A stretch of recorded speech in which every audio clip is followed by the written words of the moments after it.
اعوذ باللہ من الشیطان الرجیم بسم اللہ الرحمن الرحیم۔ سورہ شعراء کا اکثر و بیشتر حصہ جو ہے انباء الرسل ہی پر مشتمل ہے، سوائے اس کے کہ اور فرق نہیں ہے اس میں کہ اس میں ترتیب مختلف ہے۔ اس میں سب سے پہلے حضرت موسیٰ کا ذکر ہے اور قدر تفصیلاً ہے،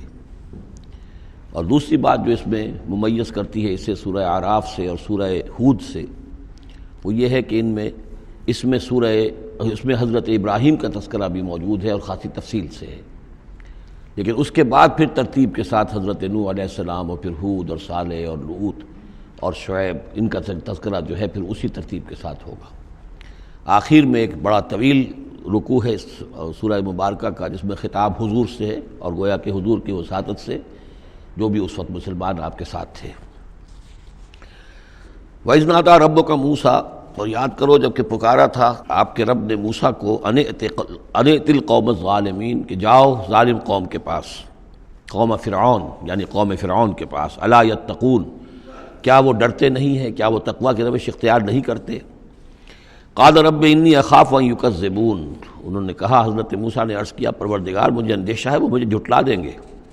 ویضیق صدری، اور میرا جی رکتا ہے، سینہ بھینچتا ہے، ولا ينطلق لسانی، اور میری زبان جو ہے وہ بھی زیادہ رواں نہیں ہے، فصاحت اور بلاغت نہیں ہے، فارسل الی ہارون، تو پھر یہ پیغام جو ہے ہارون کی طرف بھیجیے، یعنی یہ کہ وہ میرا ساتھ دیں، میرے وزیر بنے، میرا ہاتھ بٹائیں۔ وَلَهُمْ عَلَيَّ ذَنْبٌ، اور میرے ذمے ان کا ایک گناہ بھی ہے، ایک جرم ہے جو مجھ سے سرزد ہو گیا تھا، اس کا تذکرہ آگے آئے گا سورہ قصص میں۔ ایک قبطی جو ہے آپ کے ہاتھ سے، وہ قتل عمد نہیں تھا، قتل خطا تھا، لیکن بہرحال قتل ہو گیا تھا۔ تو لہم علیہ ذنب فاخاف ان یقتلون، میرے ذمے تو ان کا ایک جرم بھی ہے، ایک گناہ بھی ہے، تو مجھے تو اندیشہ ہے کہ وہ فوراً اسی جرم کی پاداش میں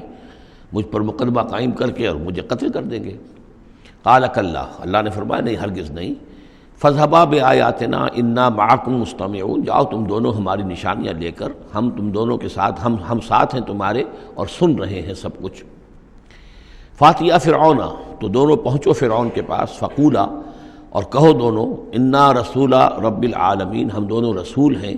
تمام جہانوں کے پروردگار کی جانب سے، ان ارسل معنا بنی اسرائیل، کہ بھیج دو ہمارے ساتھ بنی اسرائیل کو، اب انہیں جانے دو، انہیں ستاؤ نہیں۔ قال الم نربک فینا ولیدا، اب وہی جو قرآن کا اسلوب ہے کہ درمیانی چیزیں چھوڑ دیں، گویا کہ اب اس کے فوراً بعد اب حضرت موسیٰ پہنچ گئے ہیں دربار فرعون کے اندر، انہوں نے وہ دعوت پیش کر دی کہ جو اس پچھلی آیات میں آ چکی ہے۔ اس کے جواب میں فرعون نے کہا، الم نربک فینا ولیدا، کیا تم وہی نہیں ہو موسیٰ کہ جس کو ہم نے اپنے گھر میں پالا؟ تم تو ہمارے محل میں پلے بڑھے ہو۔ اس کو یوں سمجھیے کہ یہ تو بہت ہی، یعنی ترجمہ جو میں کر رہا ہوں وہ ایک مہذب انداز میں، لیکن جس انداز میں کہا گیا تھا اس کا مطلب تو یہ ہے کہ تم ہمارے ٹکڑوں پر پلے، اور اب آج جو ہے ہماری بلی ہم ہی کو میاؤں، اور آج آ گئے ہو ہمارے سامنے اللہ کے رسول بن کر۔ الم نربک فینا ولیدا، جب چھوٹے سے تھے تم، بچے سے تھے، تمہیں ہم نے سمندر سے اس سے نکالا تھا، دریائے نیل سے، ایک صندوق سے، اور ہم نے پالا پوسا تمہیں، وَلَبِثْتَ فِينَا مِنْ عُمُرِكَ سِنِينَ، اور ہمارے ہاں اپنی عمر کا ایک حصہ تم نے گزارا ہے۔ وَفَعَلْتَ فَعَلَتَكَ الَّتِي فَعَلْتَ، اور تم نے وہ کام کیا جو تم نے کیا تھا، یعنی یہ کہ جو جرم تم نے کیا، تم نے ایک قبطی کو قتل کیا، وَأَنْتَ مِنَ الْكَافِرِينَ، اور تم بہت ہی ناشکرے تھے۔ قال فعلتها اذا وانا من الضالین، حضرت موسیٰ نے فرمایا ہاں میں نے کیا تھا وہ کام اس وقت، لیکن جب کہ میں خود گمراہ تھا، میں بھٹک رہا تھا، بٹ اس معنی میں کہ ابھی حقیقت خود مجھ پر واضح نہیں ہوئی تھی، ابھی نبوت اور رسالت مجھے نہیں ملی تھی، بھٹکنے کا لفظ میں نے غلط استعمال کیا، ابھی میں خود تلاش حقیقت میں سرگرداں تھا، جیسا کہ میں پہلے سورہ فاتحہ میں بیان کر چکا ہوں۔ ضال کے معنی جو ہے وہ یہ ہے کہ ایک تو یہ کہ کوئی شخص بہک جائے کسی بدنیتی کی وجہ سے نہیں، غلط فہمی کی وجہ سے غلط راستے پر پڑ جائے، اور یا یہ ہے کہ ابھی وہ صحیح راستے کی تلاش ہی میں سرگرداں ہوں۔ یہ دونوں معنی اس کے ہیں لفظ ضال کے، اس لیے کہ یہ حضور کے لیے بھی لفظ آیا ہے، وَوَجَدَكَ ضَالًّا فَهَدَىٰ۔ قَالَ فَعَلْتُهَا إِذًا وَأَنَا مِنَ الضَّالِّينَ فَفَرَرْتُ مِنكُمْ لَمَّا خِفْتُكُمْ،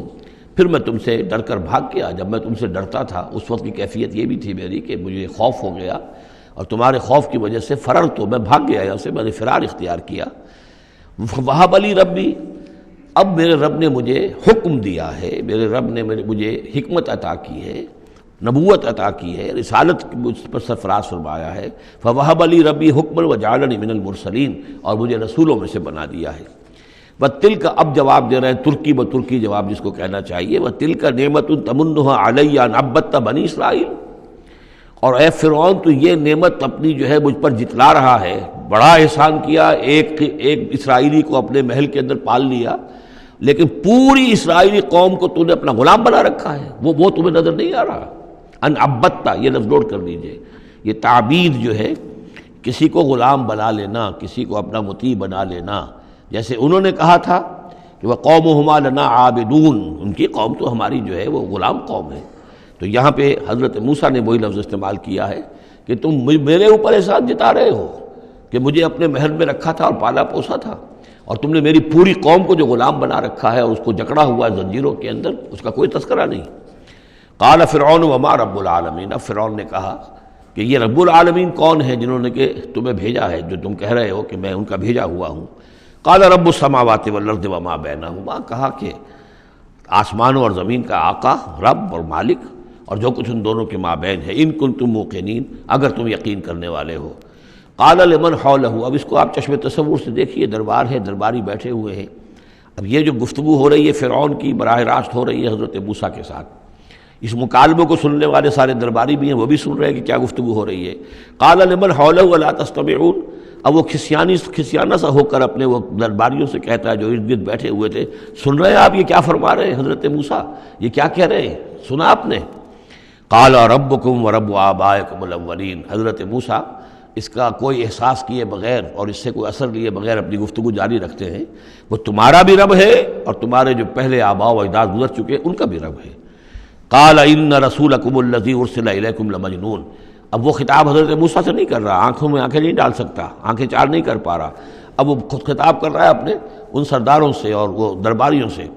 ان رسولکم الذی ارسل الیکم لمجنون، مجھے تو یہ رسول صاحب جو آپ کی طرف بھیجے گئے ہیں رسول بنا کر، اب یہ تنزیہ انداز کلام ہے، وہ رسول تمہارے جو تمہاری طرف رسول بنا کر بھیجے گئے ہیں مجنون، مجھے تو معلوم ہوتا ہے کہ یہ مجنون ہے، ان کا دماغی توازن ٹھیک نہیں رہا ہے۔ حضرت موسیٰ بھی کوئی اثر نہیں لے رہے کہ وہ کیا کہہ رہا ہے اپنے درباریوں سے۔ قال رب المشرق والمغرب وما بینہما، وہ تو مشرق اور مغرب سب کا رب ہے اور جو کچھ ان کے مابین ان سب کا رب ہے، ان کنتم تعقلون، اگر تم عقل سے کام لو۔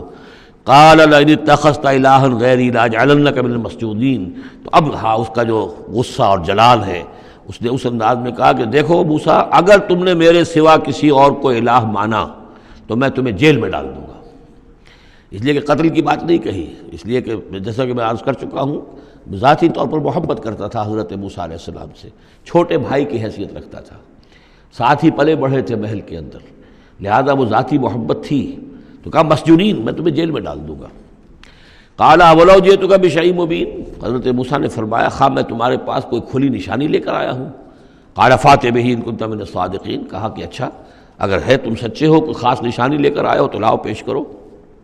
فالقا عصاہ، تو انہوں نے اپنا عصا ڈال دیا، فاذا ہی ثعبان مبین، تو اچانک وہ ایک اژدہا بن گیا۔ کہیں لفظ ثعبان آیا ہے وہ ذرا بڑے سانپ کو اور موٹے سانپ کو اژدہا کی شکل میں، اور کہیں آیا حیہ، سانپ، عام جو سانپ ہوتے ہیں۔ وَنَزَعَ يَدَهُ فَإِذَا هِيَ بَيْضَاءُ لِلنَّاظِرِينَ، انہوں نے اپنا ہاتھ جو ہے اپنے گریبان سے کھینچا تو دیکھا کہ وہ تو سفید ہے، دیکھنے والوں کو نظر آ رہا ہے۔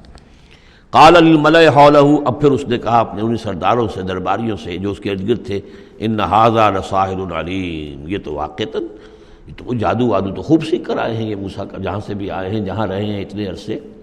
تو یہ واقعتاً بہت ماہر جادوگر معلوم ہوتا ہے۔ یرید ان یخرجکم من ارضکم بسحرہ، اور یہ چاہتا ہے کہ اپنے جادو کے بل پر تمہیں تمہاری اس ملک سے، اس سرزمین سے بے دخل کر دے۔ فماذا تأمرون، اب دیکھیے اب آیا عقل میں آ گیا، اس کے سمجھ میں آ گیا کہ سچویشن جو ہے وہ اتنی سادہ نہیں ہے، بڑی پیچیدہ ہے۔ فماذا تأمرون، تو اب آپ لوگ کیا مشورہ دیتے ہیں، کیا کرنا چاہیے؟ دیکھیے یہاں لفظ امر جو آیا ہے یہ مشورے کے معنی میں، تو امر حکم کے معنی میں بھی ہوتا ہے، مشورے کے معنی میں بھی ہوتا ہے۔ صدق اللہ العظیم۔